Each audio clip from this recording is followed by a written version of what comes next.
শুক্রবার সকালে কি করলাম সেটাই শেয়ার করতে আসছি তোমাদের সাথে। সো হাই, কি অবস্থা সবার? তোমাদের শুক্রবার কেমন কাটলো অবশ্যই কমেন্ট করে জানাবা। তো ওই দিন সকালে উঠে আমার রামেন খেতে ইচ্ছা হচ্ছিল। নর্মালি আমি সকালে কিছু খাই না, তো ওই দিন মনে হচ্ছিলো একটু রামেন বানানো যাক। এই জন্য রামেন বানানোর সব কিছু আমি রেডি করে নিচ্ছিলাম।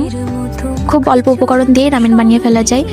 তো যারা স্পাইসি খেতে পছন্দ করে তারা রামেনে অল্প একটু ঝাল অ্যাড করে আমার মতো। নর্মালি রামেনে ঝাল অ্যাড না করলেও চলে। তো আমি সিম্পল প্রসেসে রামেনটা বানিয়ে ফেলি। তোমরা যারা রেসিপি চাও অবশ্যই আমাকে কমেন্ট করে জানাবো, আমি আলাদা একটা ভিডিও আপলোড করে দিব। আমার রামেন বানানো একদম রেডি, এবার আমি এটা সার্ভ করে নিব। তোমরা কে আমার মতো রামেন পছন্দ করো আমাকে কমেন্ট করে জানাবা।